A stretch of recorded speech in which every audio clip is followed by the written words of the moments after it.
I'm on Dartmoor. I've just left Princetown and I'm headed to a place called Tor. Its visibility is very, very low, but there is still quite a few people already out here walking, and I'm hoping for this fog or mist to clear in the next couple of hours and I'll get much, much better visibility than I've got at the moment, which is 20 metres. Not great. I'm sporting some new tech. I've got a new mic. Hopefully that'll cut out all the wind and unwanted sounds. We shall see. And I'm also super excited carrying my little drone with me. So I'm hoping, I can't at the moment because of the visibility, but I'm hoping if it clears and it's not so windy and it's not raining, that I might be able to get some drone footage to enhance my videos. So I am walking just about 3 miles to a place called Tor. You can find it on the camping map. I've camped there before, and actually the last time I camped there was about 11 months ago, and I camped there in a tent called the Zephyros 2, the Wild Country Zephyros 2 Compact. Great tent, didn't quite have the headroom that I was looking for, and I've just sold it. So I'm going to go out there and commiserate the loss of this tent, because it's a great tent, and dream about the new tent that I may buy with the money I made from the sale. And the tent that I'm looking to buy needs to be super lightweight and Dartmoor weatherproof, Exmoor weatherproof for the April-May months. I'm planning to walk the 2 Moors Way in a couple of months' time. Lucy's going to join me for some of it. It's about 80 to 100 miles, depending on how you do it, where you start from. But I'll be looking at maybe 100 miles over 10 days. That's my challenge that I'm preparing for at the moment. Raise money for the homeless veterans, something along those lines. So if you've got recommendations for a tent that I should use for this trip, I need something ultra light and cheap, or inexpensive, should I say. I'm not going to pay a fortune for it. Don't want to pay a fortune for it. Lucy will bust my balls. And what money should I raise charity for if I was to walk the 2 Moors Way, which is coast to coast from South Devon. In fact, you can go from Wembury, but I'll be starting from Ivybridge, which is just north of the coast, all the way to Linton and Weymouth on the north coast of Devon, Somerset. So actually, it's a heck of a journey.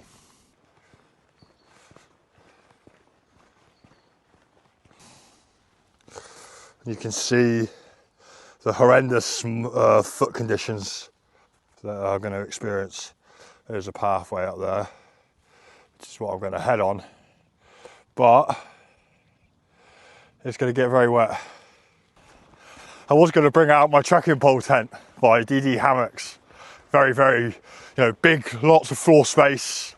Waterproof, their materials are very good. Well, here's a tarp tent with a mesh fly. But the temperatures here in Dartmoor tonight are going to get down to 0, and it was all packed. I got my weight right down to about 10 kilos, however, in my backpack, but I bottled it this morning when I got up. I thought, I ain't doing that. I'll take my normal tent with a nice solid interior and the foam mat and the sleeping, all the usual sleeping stuff. But I have managed to take off about 3 kilos from my last pack weight, and I'm on the mission again now to drive my pack weight down whilst keeping with this rucksack, which is modular, so I can lose pockets and take stuff off it in preparation for this walk that I'm planning to do in 2 months' time.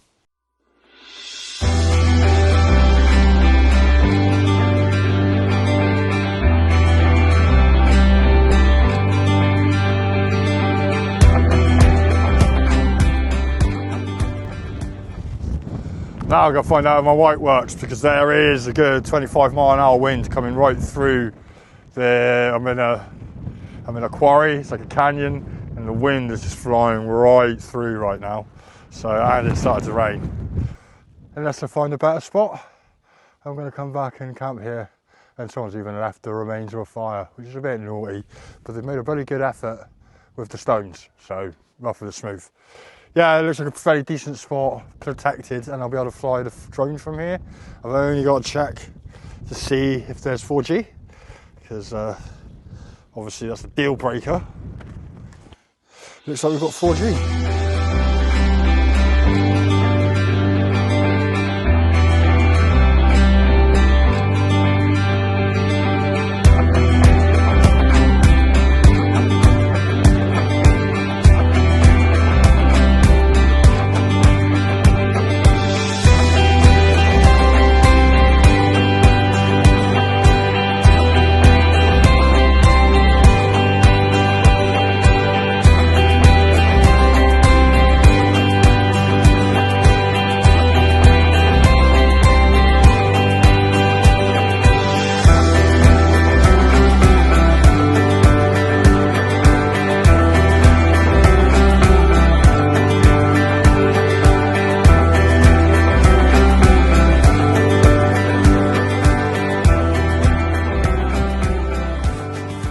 See some of the old buildings behind me here in Foggintor.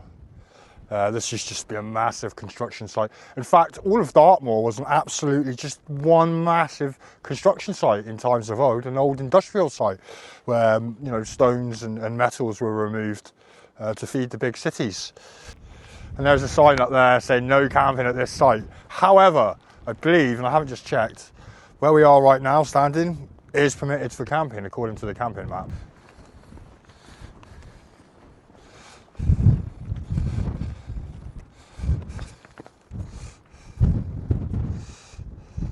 Scenery here behind me would normally be fucking amazing.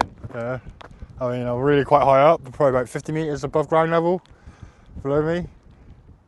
And you can see all the field systems. And the tour that I want, I believe, is over there.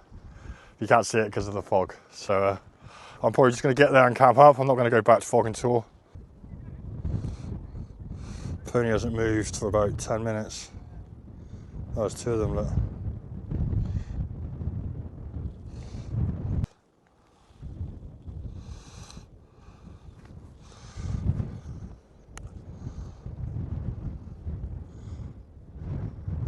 Must be sleeping. It's a dystopic landscape.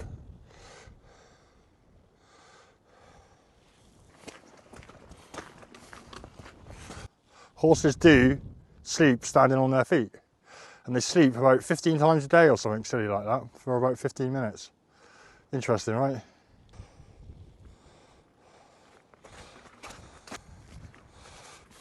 Steep cliffs, deep water, loose rock. You're now entering Foggintor Quarry, and you do so at your own risk.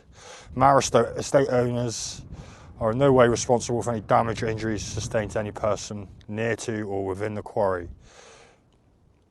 You must gain authorisation from Maristow Estate before entering the quarry for any activity. Please obey country code, remove or litter. So Maristow Estate are obviously the landowners here, and they're the ones who are putting up signs saying no camping. Yeah, no camping on Dartmoor. Okay, I've got some water.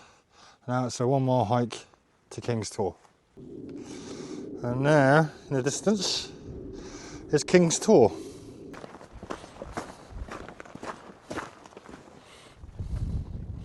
Bleak, eh? Pretty bleak today. I'm not sure how well you can see this. There it is, look. And there is the telephone mast at Princetown. So it just looks like it's stuck out of midair. And it's some blue sky over there, look. Is that coming up? There, look, blue sky. That's an amazing picture. And just as I get closer to King's Tor, you can see it in the distance there. The fog, the mist, and the wind seems to be dying down. So that's incredible. Good news. And this is the landscape that I've just been walking through. You can see it a bit better now. Although behind me, the fog still seems to be quite persistent.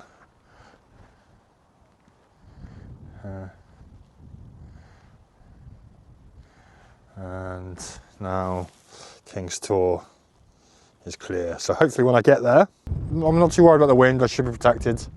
But it'd be nice to have good visibility so I can see what I'm doing. And maybe fly the drone out if the wind's down. I plan to camp on the other side of King's Tor, out of the wind.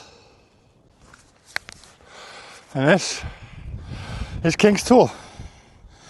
And the mist that I thought I'd got rid of is now slowly making its way back towards me, and I was literally going, I'm going to get the drone out.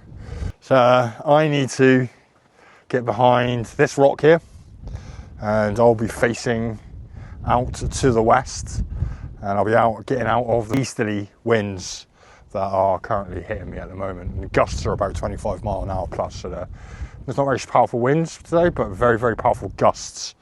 Is it managing to keep up with me? No.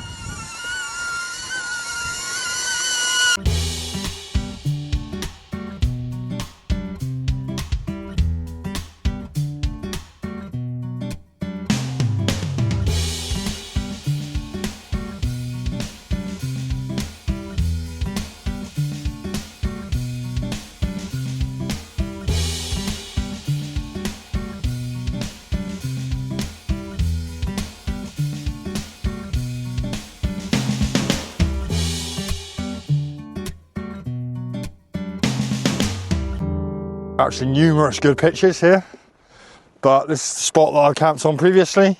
It's not particularly flat or anything like that, but I get these views out here, and I'm out of the wind here, which is great. Down there is Merivale, where the Merivale stones are, and right where I am right now, in behind these rocks of King's Tor. The wind, although I've got a bit of a breeze, it's not too bad at all, so good stuff. Still pretty windy up here, but the views are amazing. I'm going to show you in a sec. The views are superb, and this is what I can see at the moment. I don't know how well that's coming up on my phone. It's the next bit of equipment that I've got to convince Lucy to let me buy, is a new camera. However, iPhones are pretty good. So this is what I can see. The sun's coming out. We've got some lovely oranges and stuff over there.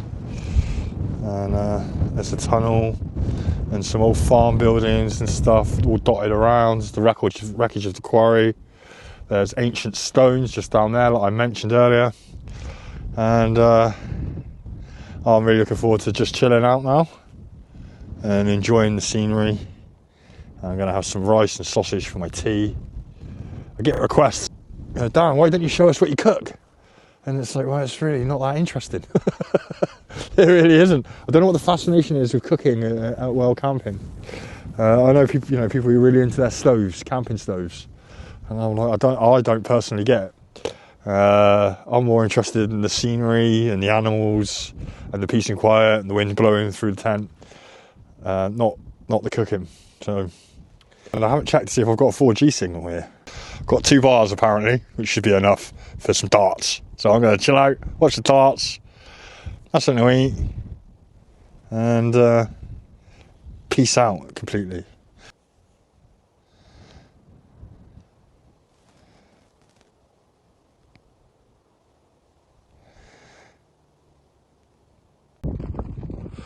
So I'm recording this without the mic, make sure I haven't lost it anywhere. Is it still there? It's off at the moment. And I've actually spent the last hour repositioning the tent. You can hear the wind, yeah, this is why I'm not using the mic.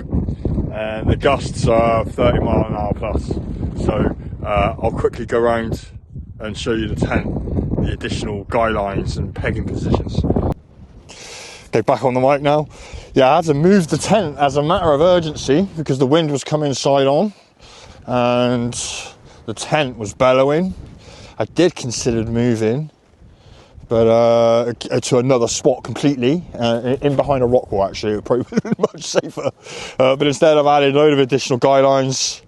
I've double pegged the tent right down to the ground to stop the wind from coming in underneath. I think that doesn't help at all.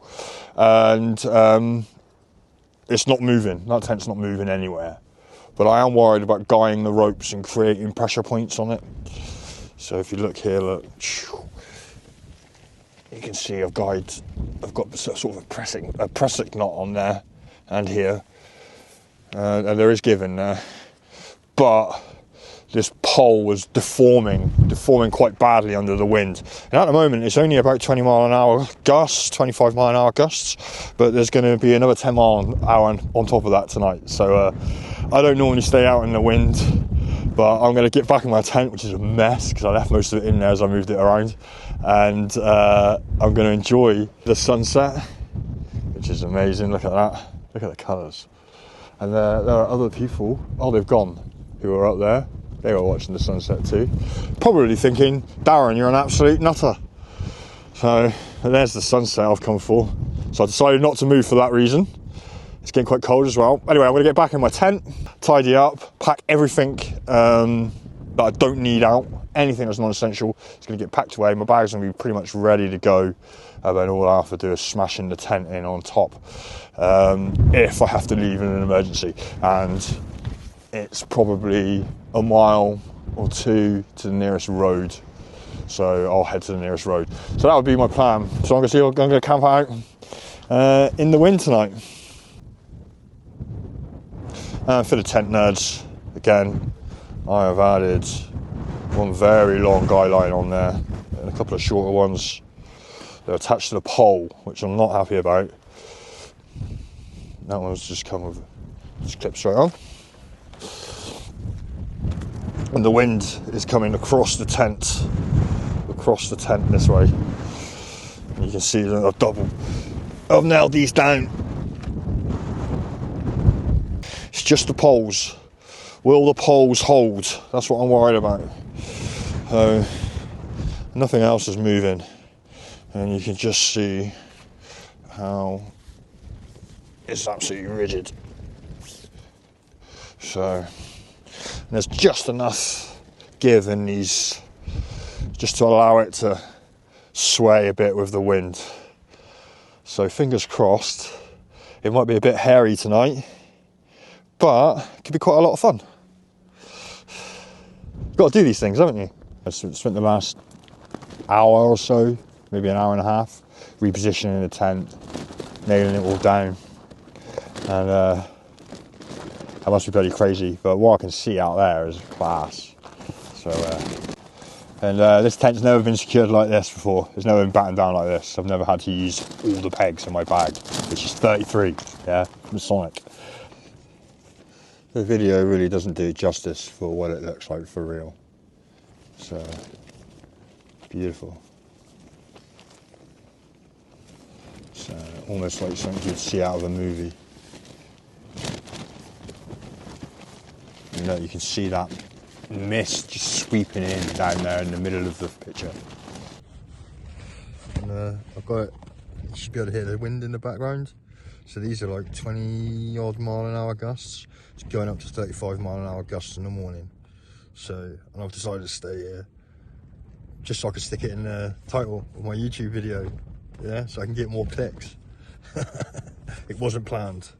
And I'm sort of regretting, it's got dark now, regretting not moving. But I might still move. It's 6:30 in the evening. This will be my last video. A lot bigger gusts of wind to come. The tent's fine at the moment, but it's quite nerve-wracking, and it's just going to get worse and worse and worse throughout the night. So my plan, and I could have moved, is to sit it out. I'm going to get some sleep. It's coming up to 8 p.m. So I'm going to get some sleep, and I expect I'm going to be awake by about 3 p.m. And I'll just be, I'll be back on camera, and I'll be getting ready to, plan my way off the tour before bigger winds come. So it could be, I might have to pack down and put the tent down in the dark in the morning, quite possibly. Hope not.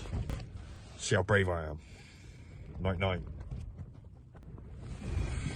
Okay, so it's about 20 past 3, 10 past 3 in the morning, and although like the steady winds about 20 miles an hour at the moment, the gusts are now over 30 miles an hour, and the tent's still holding up, but it's bulging in. And because I've nailed all the fly down, so it's like a 4-season tent, it's right down to the ground all around. condensation has been a bugger, and because the fly is pushing in against the mesh here that I've got at the top of the tent. So there's some mesh areas. There has been a small amount of like spray coming in. It's alright, it's not wet or anything like that. But you can see there's a small few drops of water around. So the aim is to hang on in there till about 6 AM, and then I'm going to pack down in the dark and get down the hill and out of this wind. In the meantime, I'm going to watch YouTube and drink coffee. I can't do anything at the moment, it's just too dark out there. Anyway, cheers. And tent's holding up great still. It's 4 o'clock. I have a plan. I'm going to probably get the tent down at 6 o'clock. So that's really blowing. And I almost certainly have to be off here by 7. And actually, before I hit record, I thought, oh, I could probably wait until about 7:30 when the sun starts coming up.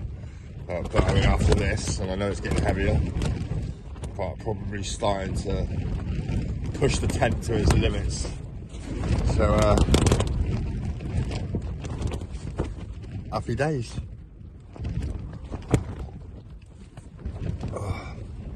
Just been outside. It's 4:20 in the morning. It's really windy, strong winds as well, and the pole that goes down the length of the tent is starting to flatten out a little bit. I don't think there's anything I can do to stop that with guide arms or anything. So according to Venture Sky, the winds are going to keep up like this with 29 to 32 mile/hour gusts until at 7 o'clock. So nothing's going to change. It's really a case of me holding my nerve and deciding when I'm bored as well, because I'm starting to pack everything away now, and I'll be sat in an empty tent. So yeah, it's a case of holding my nerve so I can wait as close to sunrise as possible. That way, when I clamber off the hill, I can see where I'm going. But this tent is doing great, to be fair. The pole going down the centre is flattening out, but the way it's designed, and I've put a load of guidelines on it, which I'm not sure if I should have, I probably needed to be fair. It just flattens out without actually changing the shape of this tent too much. It just, I think it lowers the ceiling height a bit, but that's it. So, good, it's done great, but I don't like it out in the wind, I don't want to get damaged. And I have to say, camping in this particular spot was stupid. I knew when I moved my tent the first time that it was going to be really windy, and there's a spot 100 metres higher up as well, which would be completely out of the wind, and I decided to stay here and test my nerve, and I feel a bit foolish now. So getting the tent down, and that's what I'm sitting here thinking right now. What's my methodology? So that's what I've got planned. Okay, it's 6:15 in the morning. I'm nervous as hell. My stomach's going. It's blowing a hoolie outside. So I've packed everything away in my bag. Let's do this. And I won't be able to film it. It's dark and it's about 35 mile/hour gusts now. So stupid Darren. Okay, you should be able to hear me all right. I've packed everything away, and as far as I can tell, I've left no trace apart from that. So yes, leave no trace, and I've got the microphone in now so you can hear, but this is where I'm camping, this is what it's like at the moment, and it's about steady 20 mile/hour winds and about 5 degrees. I want to really go down there, but the route is taking me around, so I'll probably go that way because I think it's safer. So this is what it's like to be on Dartmoor. It's 6:15 in the morning, look. And I could do another coffee. Yeah, this is what I can see. sunrise in half an hour. I've got a 5-mile walk to Yelverton from where I'm standing. That's where I camped. It was very windy, and I checked the other spots that I looked at, and they were very windy as well. So I actually feel, but it was much windier once out in the open on top of that tour. So there it is, King's Tor. Anyway, I'm back off to Yelverton. There's a granite quarry.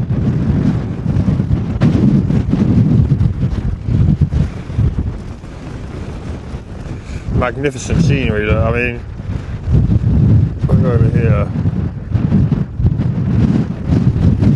This would be a useful place to be aware of. Yeah, it's worth knowing about this place here, because in an emergency, and I'm sure it does get used, you can go in there and you'll be completely out of the wind. In fact, what's it like? Yeah, completely out of the wind. I'm going to go all the way in. So it's just a small little shower. So being out here at this time is a pretty incredible experience. I recommend that everyone does it. That you go out. Let's extend this.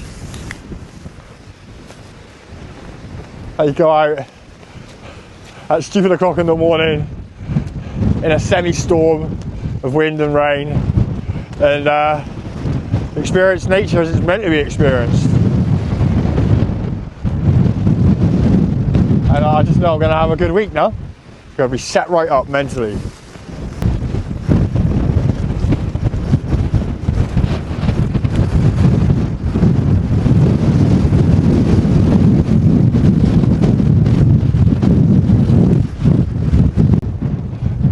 So I'm inside this quarry. I don't know what its name is. Cool place to camp. Out of the wind. I will remember this spot. And down here there is a nice lake. I don't know how deep that is. Probably a couple of feet at its deepest. I call it a lake. It's a little puddle. But you can probably drink water from it. So yeah, cool little camping spot. And that's what I do. I just catalogue camping spots, places for me to come back later, or to me to bring Lucy.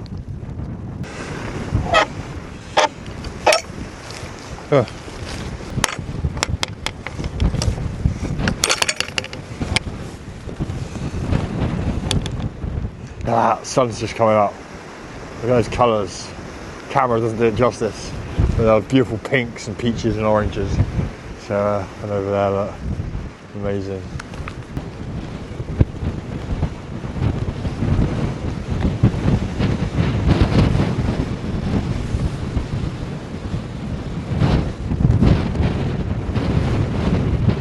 Over there, you can see it's called Stormy.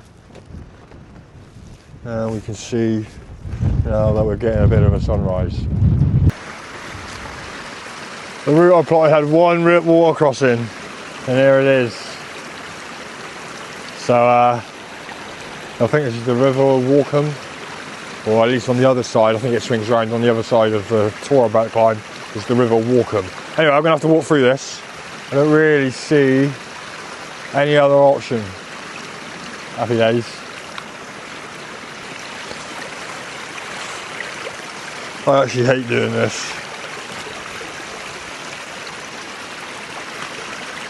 Don't fall in. And all nice and dry.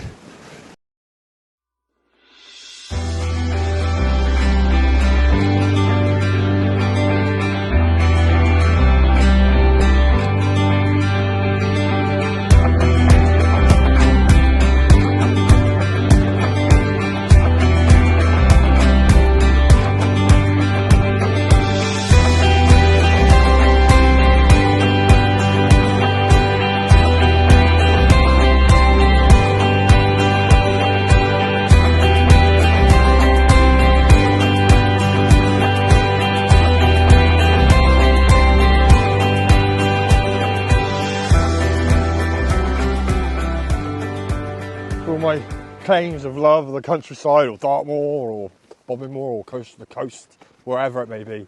I am often quite pleased to get out of the wind and onto some roads. So this path, this road, minor road, leads all the way to Walkhampton. So, but I'm out of the wind finally. It's nice. I've heard all that flapping all night, the flapping and the bulging of the tent. And as much as I'm like, oh, I'm going to see it through, and the tent seems to be pretty much holding up to it, no problem. It's nerve-wracking, and in the end, it was causing anxiety. That's why I left as early as I did, because I was like, the only way I can get rid of the anxiety I'm feeling from this bloody wind, because it was getting louder and louder, is to pack up and get off and get out of it. And that's an answer to most of life's problems. You know, if you're feeling really, really anxious, or you're worried about something, you have a problem you need to deal with, the only way that you're really going to solve it is by dealing with it, yeah, or cutting it out of your life, or finishing that relationship, or buying that thing, whatever it might be. Yeah, the only way you're going to deal with something is by actually dealing with it. And too many people spend their times getting all anxious and worrying about problems, and never actually spending their time worrying about how to solve it. And so that's why I left the tent today. I was like, sod this.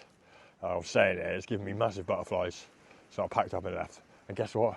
I had no problems. It was nice and easy. I don't think I lost a tent peg even.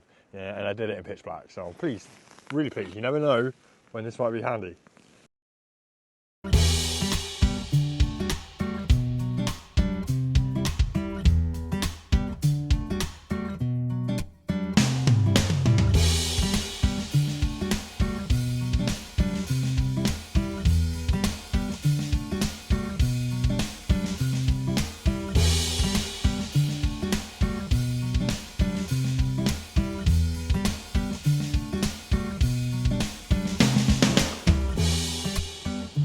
If I want to do 100 miles and the 2 moors way, I'm almost certainly going to have to work on my fitness and my map reading. Yeah, I've just got lost. I'm near my destination and I got lost. That's added about 20-30 minutes to my journey. Yeah, definitely going to have to work on my fitness, because it's pretty atrocious, to be honest. That's a cool church, isn't it? Yeah, she's a beauty. It's the St. Mary the Virgin Church. It's Sunday, so it is open. I could go in there, but I really am not in the mood. And that there is the church house. So anyway, we're headed to Walkhampton, my next stop. And the walk is almost done. And that is Walkhampton.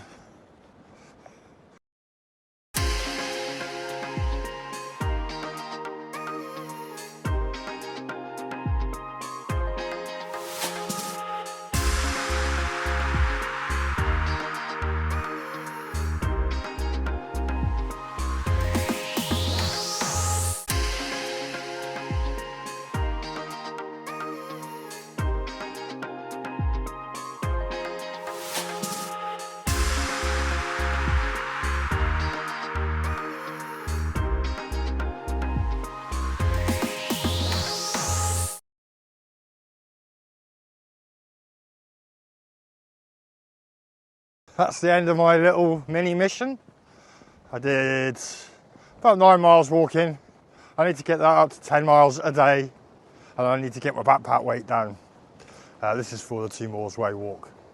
I know the limit of this particular tent now, and it's pleased me because it handled quite well, and the winds and the poles are still good, even though they were bending, flattening out quite badly. So that's good, and I also now know what it feels like to have 35-mile-an-hour plus gusts hitting your tent, and it's quite an experience. Yeah, all in all, a worthwhile trip. I recommend that you do it yourself. Get out there, face nature, go home again. If you enjoyed this trip or this video, give it a like, give me a subscribe, even better, share it, tell your friends. Just growing a YouTube channel or making camping videos work on Twitter, very, very, very difficult. So, hope you enjoyed.